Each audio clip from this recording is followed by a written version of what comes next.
Welcome to New Life Live with host and founder of New Life Ministries, Steve Arterburn. New Life Live is dedicated to transforming lives one at a time, thanks to the giving hearts of you, our listeners. Our goal is to provide you with wisdom from God's Word to give you hope and help in life's hardest places. If you have a question you'd like to ask today, our phone lines are open. Call 1-800-229-3000. That number again is 1-800-229-3000. Now here's Steve. Thank you, Terry, and welcome to every person that is with us today. If you want to join us, it's 1-800-229-3000.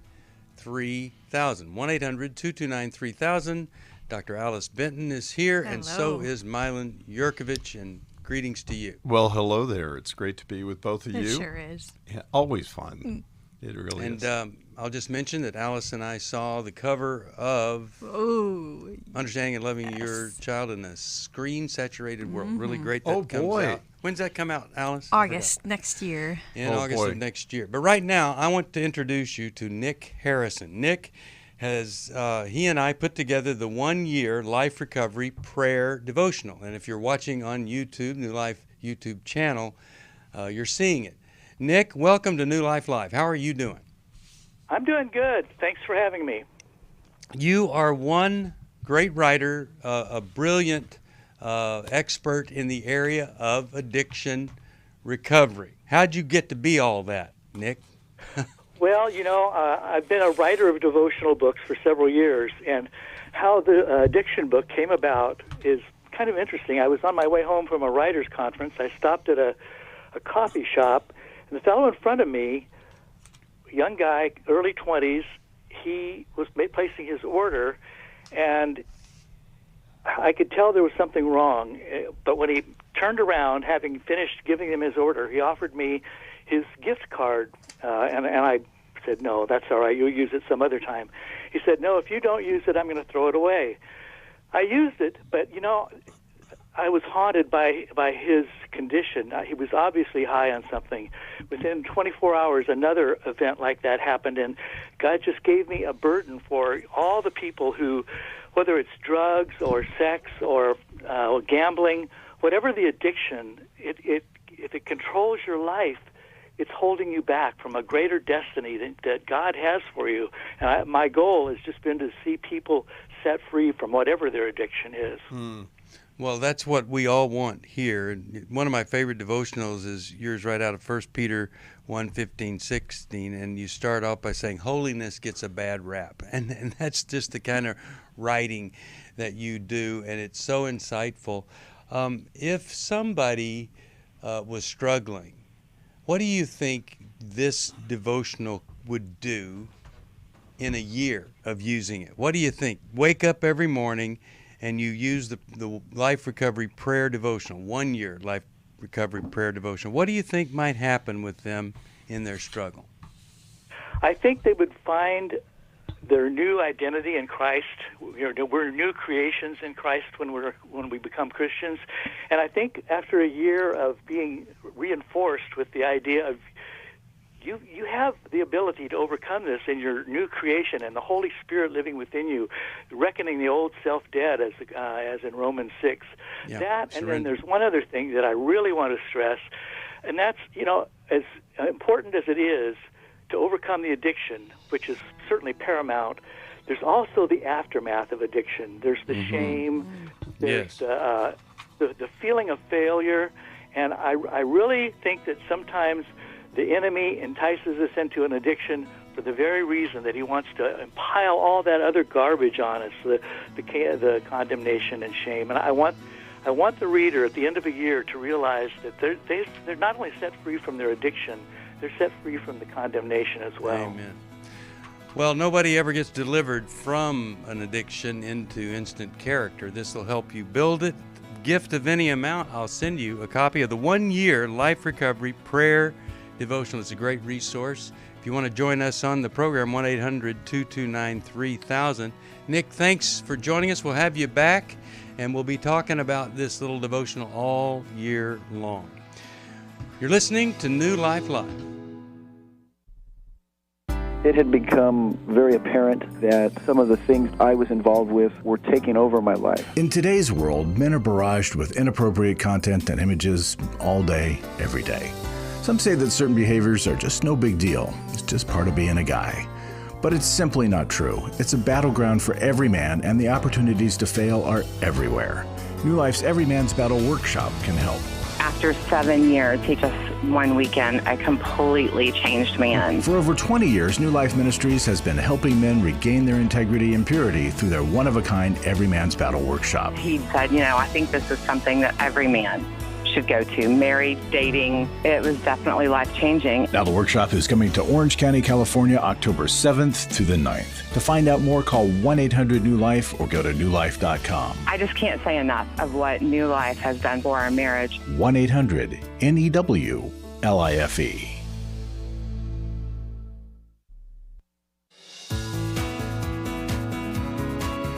To find out more information about New Life or to order any of the resources mentioned on today's program, call 1-800-NEW-LIFE.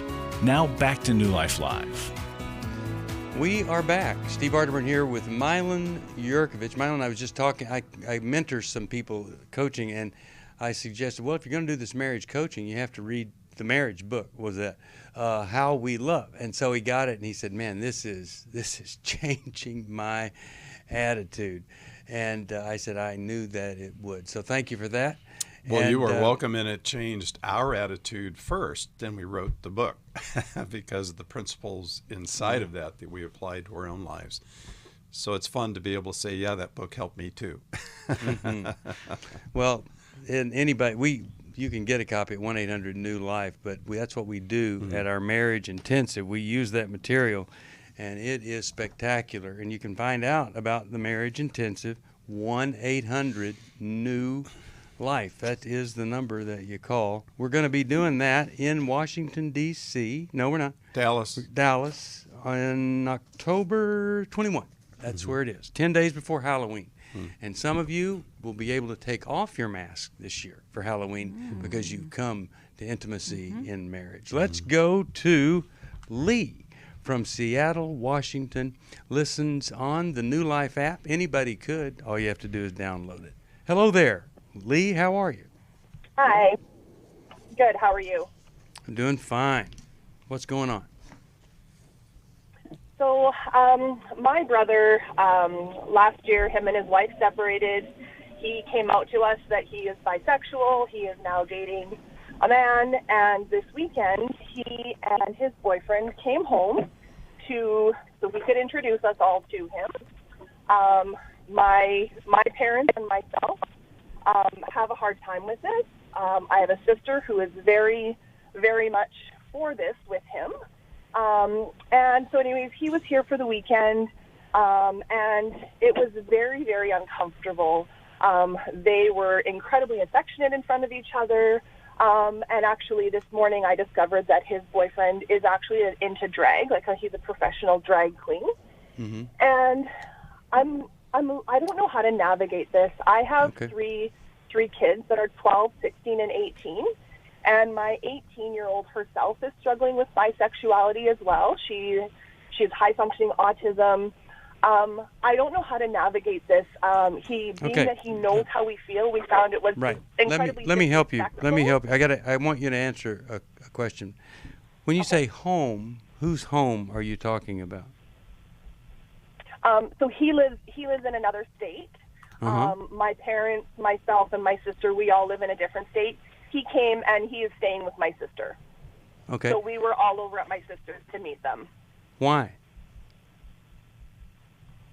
Why is he staying with my sister? No, why would you take your 12-year-old over there, or 16-year-old? I mean, you weren't obligated to take your kids to meet your bisexual brother's lover. There was no obligation there. Why did you? I'm just curious. We've actually, we've been a part of a support group for gay families for a while now, and the one thing that they've always said is, you know what, you love them, you love him for who he is, and you don't affirm him, but you still accept him for who he is. And that's So- what we thought we were doing. We thought, okay, Yeah. we can go. And Well, we that can- okay. we I'd can like go you to. and we I'd can like you to care. let me talk here because you called for some advice. Sure. I Sorry. I have people in my family. I've thought about this issue more than 5 minutes because I've had two family members that this has been a part of their life. So here's what I would say. He wants you to accept him, right? Oh, absolutely. Well, does he accept you? Does he accept that you have different values? Because it goes both ways. And if he had accepted you, he would have said, hey, I'm going to bring my partner with me, and I just wanted you to know that. It's just not going to be me by myself. And I know you've got your kids, and I know how you feel about things. I was just wanting to be sure you were aware. And then you could have said to him, hey, I'll drop by. I absolutely will. But you weren't obligated to take the kids. And I just really believe that we need to love and accept. And like you say, you're not endorsing by loving and accepting. But there are limits to that because you are who you are also. Now that I've said that, let's hear from, well, how about you, Milan? And then we'll go to Dr. Alice Benton first. Alice? Alice?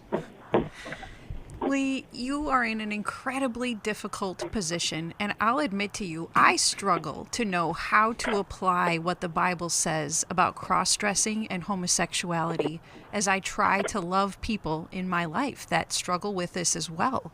And it is, I don't think it's incredibly clear. I think it is a gray area about how to be in relationship and how much to expose ourselves and our children. Now, it's particularly difficult for you as your 18-year-old, you said, is struggling with her own thoughts about whether or not she's bisexual. Would you clarify your question for us about now what do you need from us going forward as you see that your brother is going to be openly affectionate with his partner in front of you and your children? So, I guess really, like, my mom and I both feel like we, and I told her I was going to call you, and she said, please ask them this as well. We kind of feel like we almost have to, he's a narcissist, so it's all about him. And so if we aren't going to accept him, he's very adamant on this. So we don't know how to navigate, spending time with him. He is my brother. I love him very much, but I don't know how much I can be around him if he's going to do this. Now, we didn't ask him ahead of time not to be affectionate because honestly we thought we don't have to. He knows our stand on this, but it was very, very blatant. And if you were to ask him now, along the lines of, I love you, care about you, I want to be able to be with you again, there was more affection than I was comfortable with, as you know our beliefs. Would you be willing to eliminate that the next time that we're together? How do you imagine he'd respond? I don't think that he would respond well because in his mind, in his mind, this is the way he is. There's no ifs, ands, or buts about this. We need to accept this. We need to just love him as he is, and we need to accept this lifestyle of his. So then his answer influences your response. So you might decide, if that's the case, brother, if you're not willing to limit or eliminate that physical affection in front of my kids especially, then these are the ways that I can be in relationship with you. Would be glad to have phone calls with you. I would like to see you personally, maybe me and my husband when you're in town. But I am willing to have my kids with you if and when those things are not taking place because I need to support and protect my beliefs that I'm trying to teach my children. And so this is how I can be in relationship with you, and then these are the ways that I cannot be in relationship with you. And you're free to choose, and this is how I have to choose to protect my values. How would it be for you, Lee, to take that stance with your brother in a calm, loving, kind voice? Well, he's only here for a short time. He's leaving tomorrow, and so I had decided I was going to send him an email. Kind of just addressing the fact that I was disappointed by this, and I felt it was disrespectful. There also was a situation with his partner where I overheard his partner making an inappropriate comment to my 18-year-old. Okay, so real quick, why would you send Yes. an email when he's still in town? Why wouldn't you just go over there and talk to him? No, I'm going to wait. He's here. He leaves tomorrow. Like, I don't even think that we will be seeing him today. I'm going to be seeing him and his partner in a little bit here for a bit. I don't know that we are going to see him tonight at all anyways. And tomorrow he leaves while my kids are at school. I just think about maybe saying it out loud. Milan, do you have any thoughts here? Because I've got one final big thought. Lee, Alice had a great question. Dr. Benton asked you the question, how would you feel if you were very direct with your brother and said these things that Alice suggested in a calm, clear manner? How would you feel doing that with him in his presence and perhaps also in the presence of his current partner? How would you feel? I am a non-confrontational person. Okay. That terrifies me. Right. And you have been a non-confrontational person your whole life. You grew up non-confrontational. Yeah. So right now it's very hard to be confrontational when in fact you have a lifestyle and decades of reinforcing, I don't want any confrontation.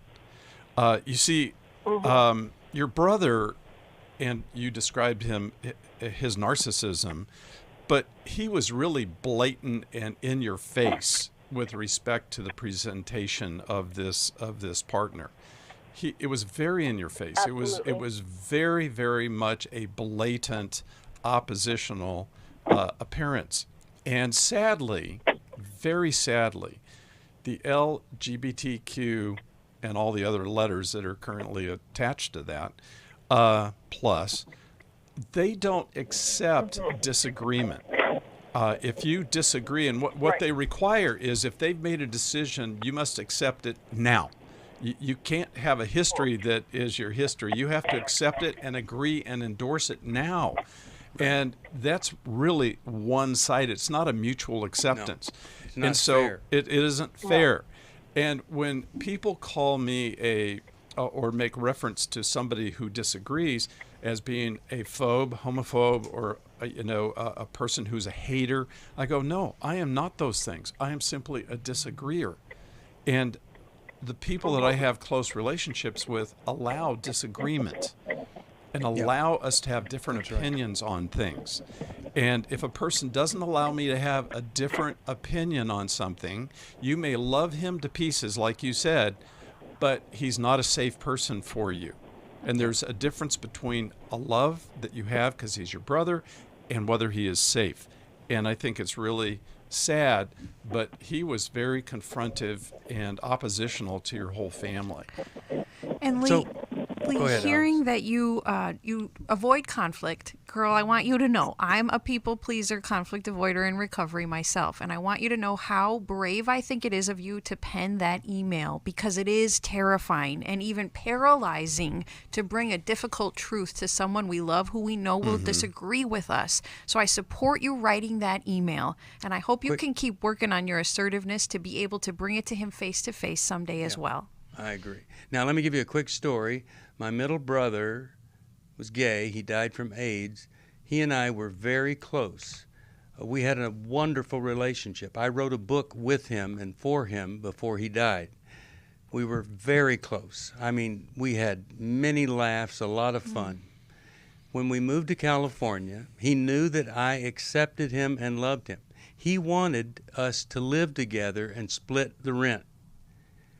And I said, Jerry, I just can't do that. Why?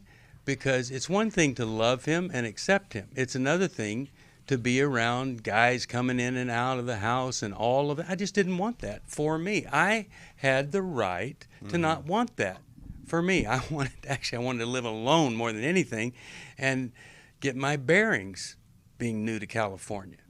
And I didn't fit.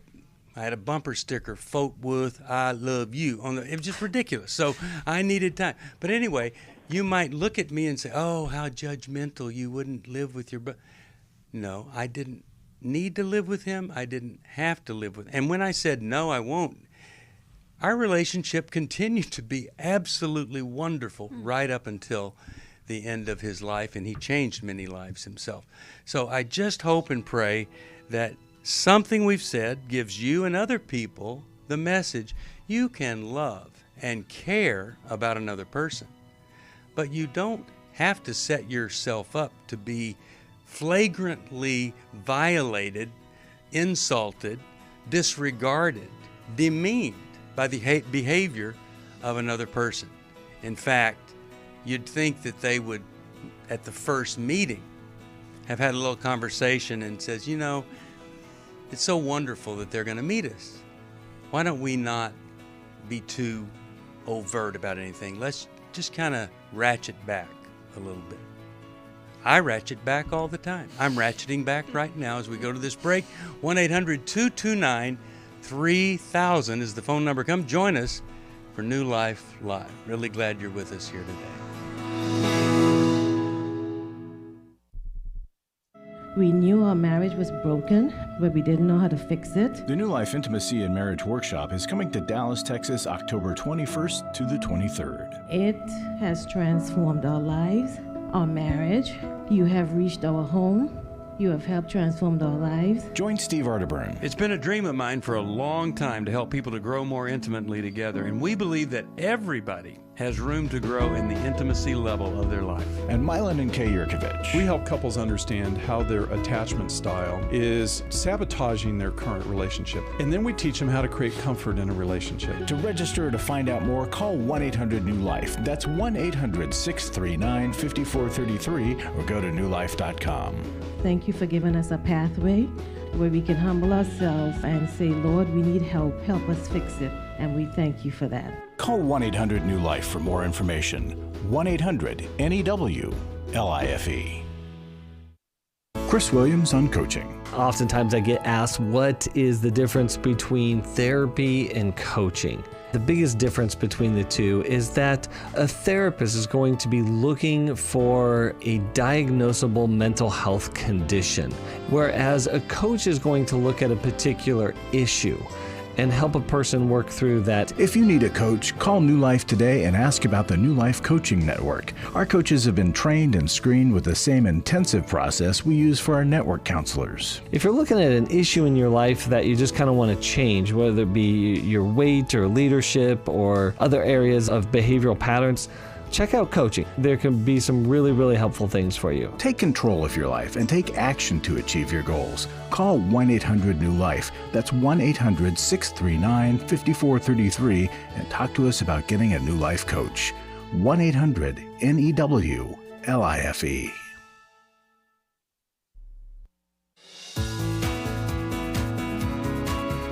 We'd love to hear from you. If you have a question or a comment, call toll-free 1-800-229-3000. Now back to New Life Live. We're back. Steve Arterburn here, and I want to be sure you know that we've got special pricing for Lumina November 3rd, November the 4th. You can pick a day. Hope and pray that you and another person or three people, get three people, it's $69 for the whole day. What an experience. Jen Wilkin, Nicole C. Mullen, Lauren Green McAfee. These are Bible teachers. They're great, dynamic folks, and you'll have an experience. I don't think you'll forget it. I think you'll be talking about it for years. And all you have to do is go to newlife.com, click on the Lumina banner, and see what we've got to offer there. I hope you'll join us there for Lumina. It's going to be at the Museum of the Bible. Now, let's go to John from Los Angeles, listening on Sirius XM, satellite radio, 1 p.m. Eastern. How are you there, John? I'm doing good. How are you doing today? Doing all right. Great. Awesome. So I got a little backstory, then I have a question for you at the end of this. Okay. So I'm 50, living in L.A., and the question in general has to do with, meeting somebody, because LA obviously is a very liberal city. There are not a lot of Christian women here. I mean, you might find more in Orange County and stuff, but I've tried the dating apps, and those are just kind of, full of flaky, shallow people, and, not to judge people, but it's not necessarily the most Christian-based system of meeting somebody. I go to a new church out here. I've been going to another church pre-pandemic for about 12 years. I found a new church recently that I really like, with a good mix of ages. But I've established a business here in Los Angeles with a lot of clients, and I make pretty good money. But I guess my question is, in light of everything,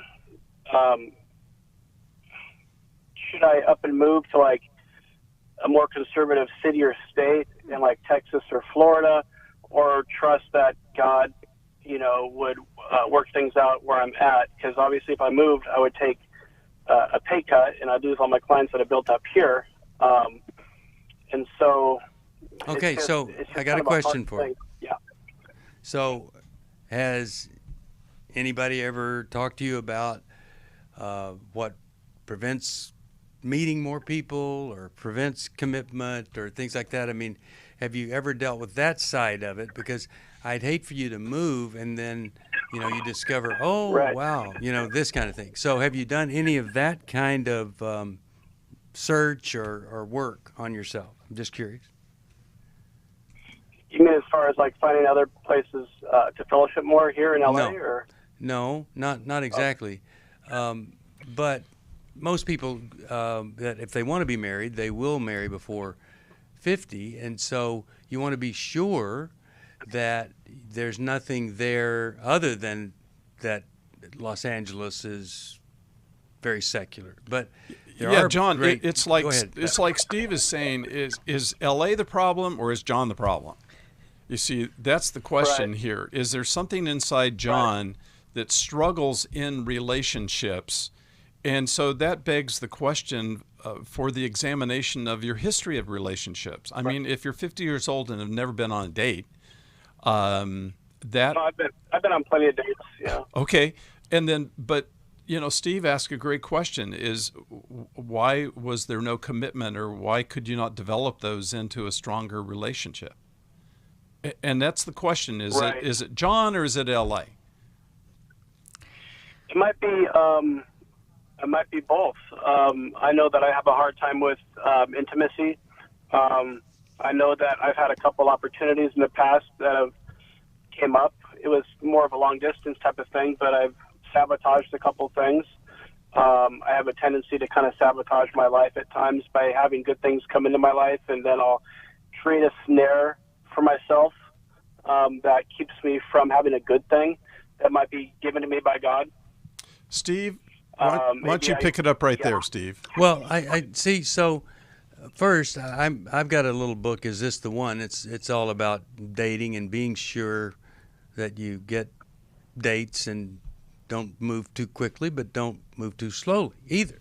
But also, we need to find a copy of Henry's How to Get a Date Worth Keeping. Great book about being more available. And I think that could help you there. But I would hate to see you move. And then wherever you move, you're just experiencing the same thing, except you don't have the great clients and stuff. I would recommend that you do one of two things. Either get a great therapist, or get a combination of a great men's Bible study and a great coach. But you need some ongoing help in taking care of you. See what happens after a year of you not just going to see a counselor once a week, but being involved with a group of men. I've got a men's group tonight. Can't wait to go. First night, didn't want to go. So you get in there, and it really can impact your life. So you need a group, you need a therapist, you need books here, and you need to make yourself available and seek out great relationships.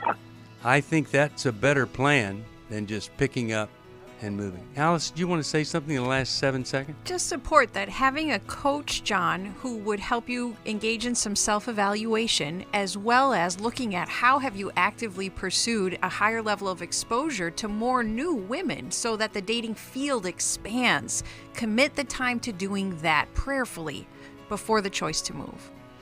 All right. 1-800-229-3000. Love to talk to you. Always love to talk to you. And we'll try not to talk back. We'll be back. For most of my life, I've been dealing with an opiate addiction. Why is opioid addiction quickly becoming one of our nation's biggest killers? Maybe it's because it isn't only those who are addicted who are in denial. We did what I see so many parents do, is it can't be an addiction.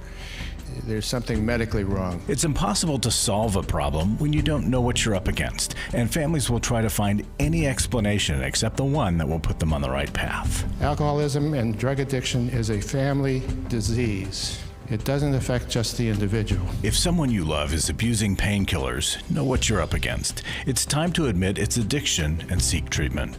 Call us today at 1-800-NEW-LIFE. We have Christ-centered partner treatment centers around the country.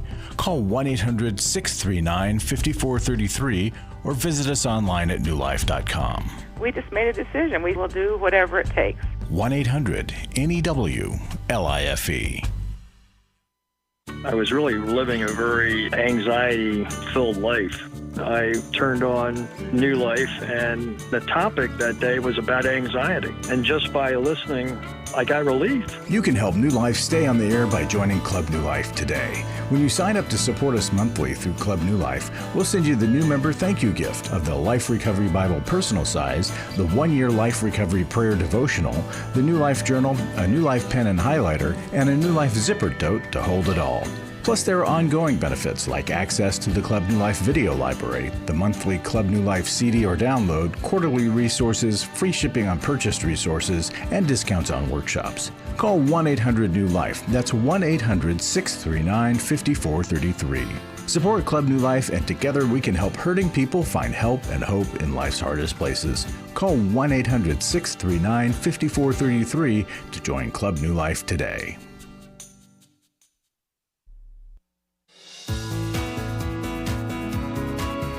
We're glad you joined us for New Life Live.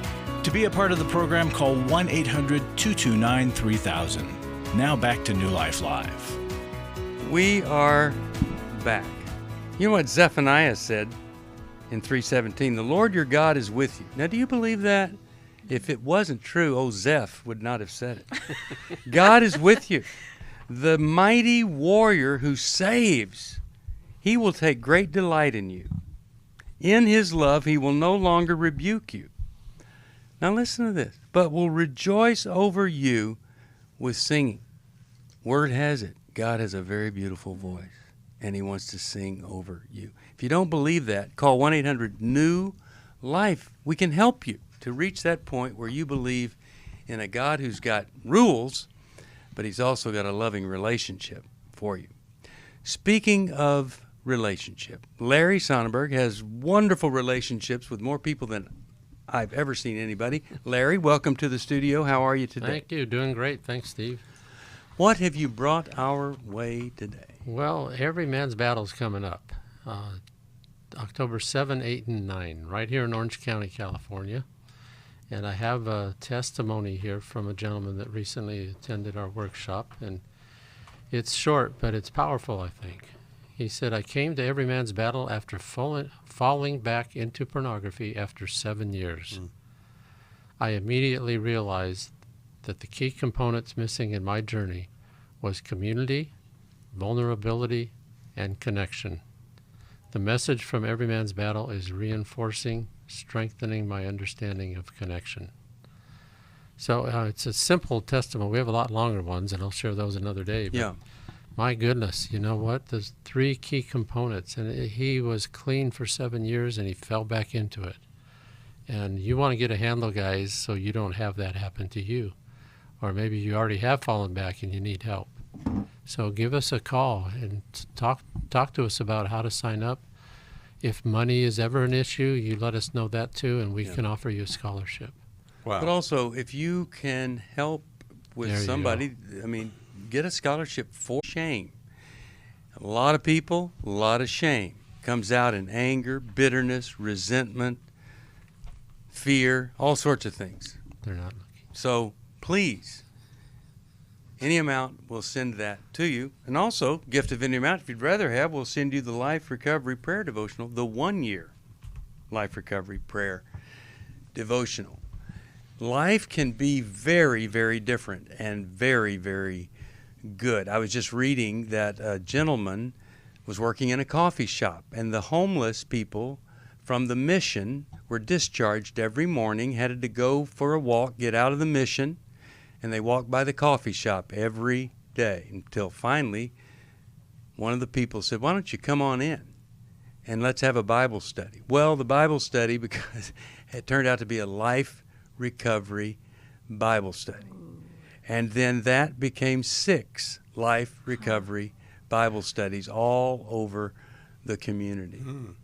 One person makes such a difference when things are okay in their life. So don't let little things stop you. God wants to transform you.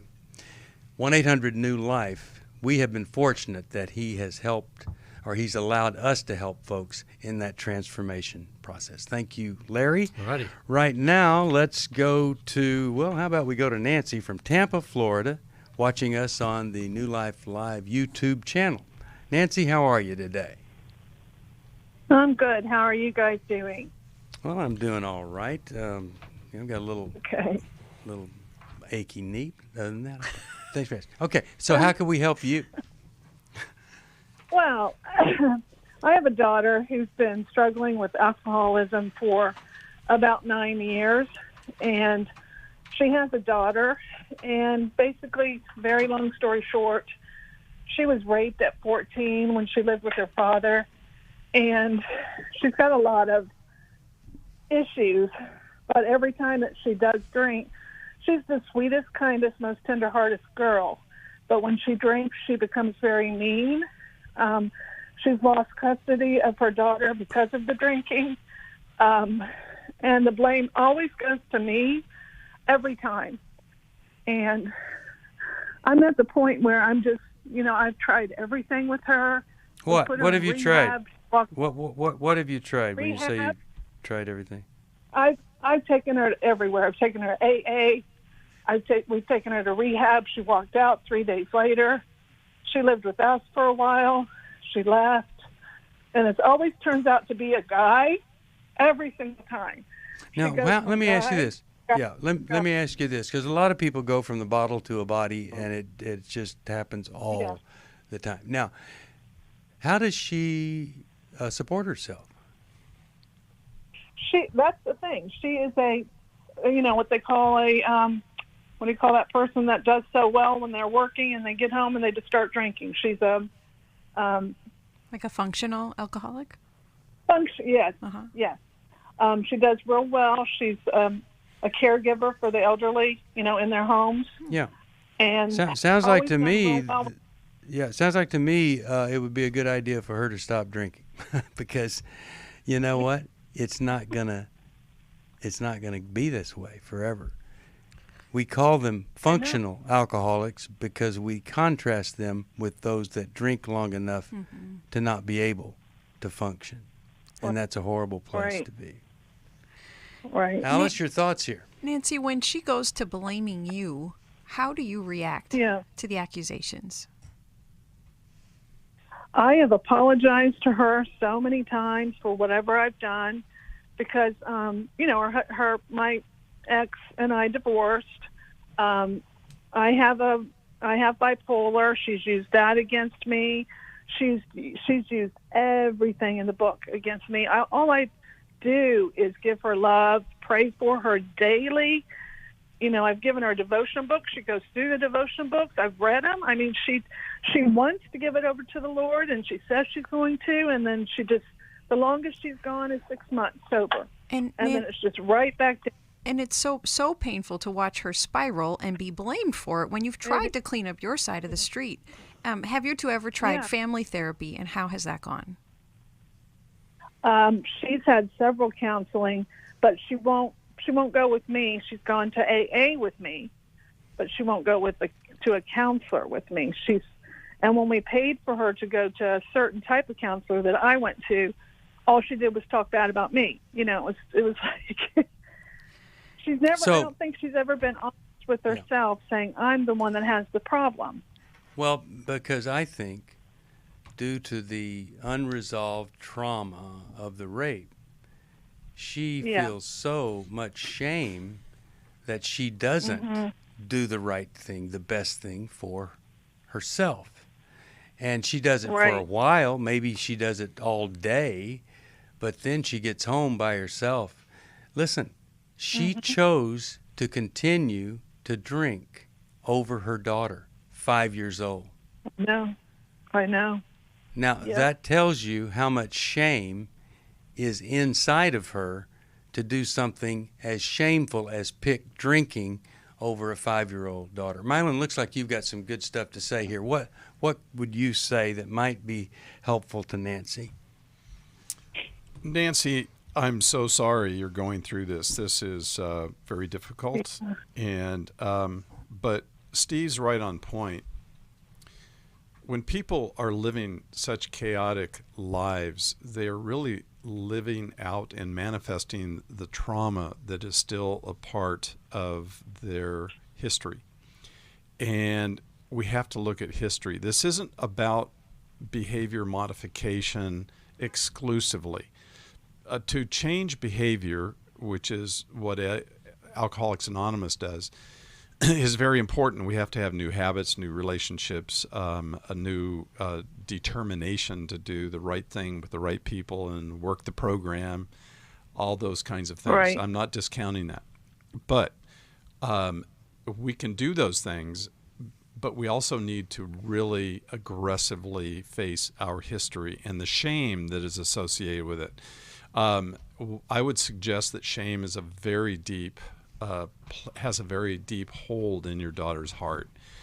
And alcohol is the way she makes shame go away. And so to talk more about shame and for her to get into a place where she's actually with a highly trained trauma therapist that can help her work that through. That is the ultimate, she's got to deal with the addiction. But the ultimate driver here, based upon what you've said, in my opinion, is that trauma. And Nancy, if she continues to refuse her own treatment, you continue to model what good recovery looks like by being in your own individual therapy, continue to go to Al-Anon, and let her know you'll hear her pain within a therapeutic setting. But if she continues to accuse you outside of therapy, you may have to take a break when she's active in her addiction to protect your heart. Well, let me send you this 1-year Life Recovery Prayer Devotional. I'll send two. I'll send 2 Life Recovery Bibles and 2 Life Recovery Bible workbooks. My husband was involved with a pornography addiction. He was unfaithful. I called the wedding off. He stepped out on the marriage and ended up having a child. The Restore Workshop is designed for a woman dealing with a man's sexual addiction issues. My husband is a recovering sex addict. There were strip clubs, other ladies. If you've been affected by betrayal, an emotional or physical affair, or pornography, the Restore Workshop will equip you with support and tools to help you through. Restore has empowered me and has given me the tools to work through my anger, work through my pain, work through my confusion, and help me realize that I am worthy. Being here and being surrounded by people who get it has given me my power back. The Restore Workshop is coming to Washington, D.C. November 11th through the 13th. To register or to find out more, call 1-800-NEW-LIFE or online at newlife.com. Thank you, Restore. You have changed my life forever. Hi, this is Steve Arterburn, and for 30 years, New Life has been the most trusted name in Christian counseling. Your ministry has saved my life. If you struggle with emotional hurt, family or marriage problems, the pit of depression, or the pain of addictions, we can help. I'm down 100 pounds now from what I was. You guys are awesome. You're a blessing to America. Our treatment programs provide clinically appropriate solutions from licensed professionals, all in a biblical framework. I have had problems with alcohol. I think God has ordained this place to be His. You don't have to be a prisoner of your pain. Help is available at 1-800-NEW-LIFE. She tells me that I'm a new man, and I feel like a new man. It worked for me, and it can work for them too. This time it is different. If you're ready to take the first step toward genuine spiritual and emotional healing, please call us today at 1-800-NEW-LIFE. God can open the door to a better tomorrow right now. Call 1-800-NEW-LIFE. That's 1-800-639-5433.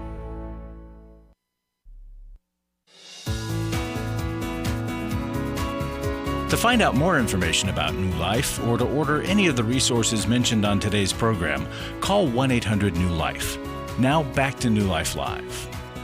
We are back. 1-800-229-3000. We're going to be here another hour and 16 minutes and 20 seconds. We'd love to have you join us here. I want to talk to Katie from Dallas, Texas, listening on the great station KWRD. Hello, Katie. How are you? Hey, I'm doing good. So I just have a question. Since I was little, I remember being an introvert, and I always said, even when I was kind of in my 20s, that I needed to marry a doctor or a pilot because I just can only be around people so long. Like, I love children, but people just wear me out. And so since I've had my own kids, and as life has gotten busier, I just find myself wanting to watch church on TV, and I know that's like not leading my family, and I've always taken my family to church. I mean, even 3 days after I had a C-section when we were in church. You know, it's just, I've always been that type A, but I can feel as I get older, I'm becoming more of an introvert, and like whenever we have activities that we're supposed to do on the weekend, I'm just like, I just don't want to be around people. Yeah. And so Well, it's becoming a little bit of an issue with my husband now. Okay, so what's the question for us? Is there a way to maybe, I don't know, is there a way to get past that? Is that normal? Do some people just, they're just not really big people? I mean, people. Well, yeah, let me say this. Yes, let me say this. There's introvert and there's intra-alert. And it's a difference in being, you're with people, you find a way to enjoy it, but it drains you. That's a true introvert. You're not the life of the party, but you're there and you're connecting with folks. But intra-alert, you are always on alert because you have been traumatized and there is something else going on other than introversion, and you've been telling yourself it's all about being an introvert and wondering if it was normal. And it really could be something much deeper than that. And with that, I'll turn it over to Alice and Milan for what they're thinking. Katie, do you have insight into that, of how you might have been hurt in relationship in a way that compels you to avoid interacting with people today? Maybe when I was younger, my parents were very busy, so I probably pulled away from them as a defense mechanism. But I do feel more just drained when I'm around people. I can interact with them, and I'm very good at interacting because I'm also an empath, so I can relate to them on a very big level. And a lot of times people will just pour out their lives to me. So it just becomes like, oh, I'm tired. I need to just, be with my animals.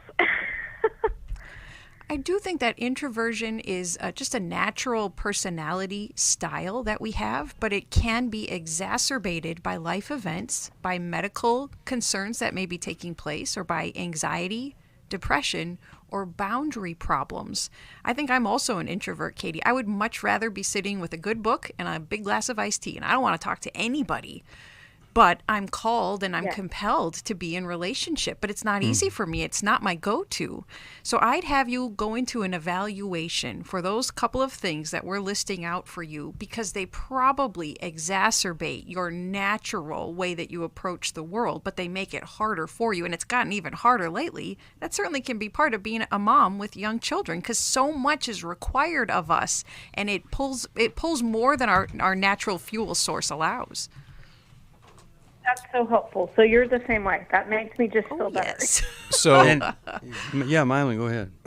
That's okay, Steve. Were you going to say something? Nothing. No, I was just going to tell you to chime in here. All right. Well, here I go. Katie, I'm an introvert. People don't often believe that. Terry's smiling at me right now with a little smirk on his face. He's our engineer. But I really am. I get exhausted in groups. I am not enlivened by a party. I do not like going to big gatherings. I like small and a few people, and so is my wife. But I have an interesting question for you. Most introverts in empathic types are not type A, which you suggested you were at one particular point in time. Now, I'm asking, sometimes a type A persona can be a false self, and holding up a false self to public can be very exhausting. And so I'm wondering if there is in some way a false self that you try to hold up that is really the fatiguing factor. Oh, for certain. You hit that, because I have to act like I'm really good at customer service and I'm really not. So I have to pretend to be somebody that I'm not, when really I want to tell them to get over it. But I have to be like, okay, that's fine. I understand how you could see that. And that's not really what I think. Yeah. And it's difficult for me to be, I just want to tell people what I really think. And sometimes that's hard. So you can't do that. So what should she do? What's her best? What I highly recommend is that you spend some time, because we're coming to a close, Katie, but your question is so powerful. A lot of people hold up a false self to circumvent or mitigate shame, and to stop and ask yourself the question, what am I trying to project into the public that I'm trying to cover up for?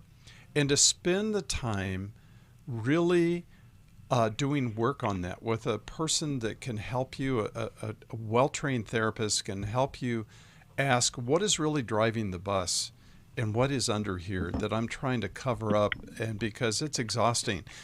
And I really think that's an important place for you to do some work, Katie.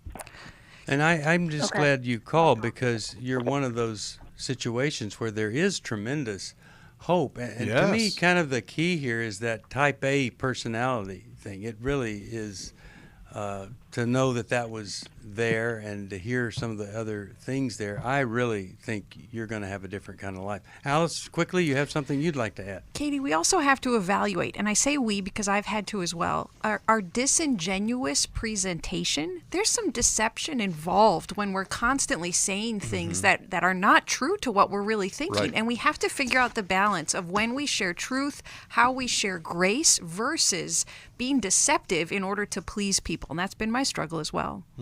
All right. I'm going to send you a copy of Take Your Life Back. I hope that could help you in many, many ways.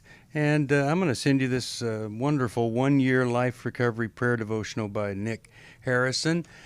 And I pray that anybody, you could have one, gift of any amount, or our devotional book, 100 Days of Freedom from Shame. We love helping you. We want to help you. We want to help somebody that needs help. And I want to tell you, the saying of don't not do nothing. I think that's 3 negatives that mean you end up with a positive. Anyway, that would be a positive. Yeah. So 3 negatives. Don't watch somebody drink and drink and drink. And if you tried something one time, guess what? Their drinking is progressing. Try it again. They might be a little more ready, because first the person takes the drink, then the drink takes a drink, then the drink takes the person. And it's a sad state of affairs when that happens. If you need some help, or you want us to help somebody you love or care about, call us at 1-800-NEW-LIFE. Every Man's Battle is October the 7th.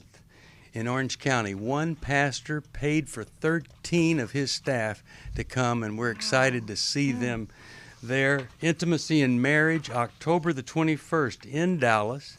Register by October the 7th, and you save $200.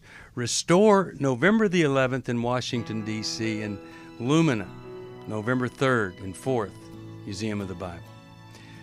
We're going to do another program right now, 1-800-229-3000. But if you need help or want to help us, it's the same number, 1-800-NEW-LIFE. My thanks to Milan Yerkovich and Dr. Alice Benton, 2 people with great wisdom and compassion. We hope this program has helped you by giving you insights for handling the challenges you face in your life.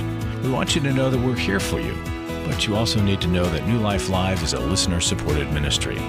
To make your donation or to get any of the resources mentioned on today's program, call 1-800-NEW-LIFE. That's 1-800-639-5433, or write to us at New Life Ministries, P.O. Box 1029, Lake Forest, California, 92609. Please join us again tomorrow for New Life Live.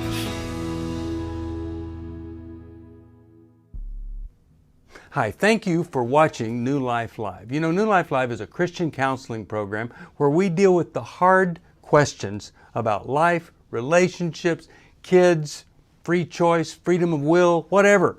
It's all right there on New Life Live every day, every weekday, 1 p.m. Eastern, 10 a.m. Pacific. If you want to call into the live broadcast, you can find the schedule on newlife.com or click the social media link right below. You can see every episode of New Life Live on the New Life YouTube channel. Watch it with a friend, watch it later. Be sure to subscribe and hit that bell so you'll never miss another episode. So if you want to listen on the go, download the app. The link is right below. And I hope if you need some information, if you want to get some help, you'll call us at 1-800-NEW-LIFE. And I'll see you next time.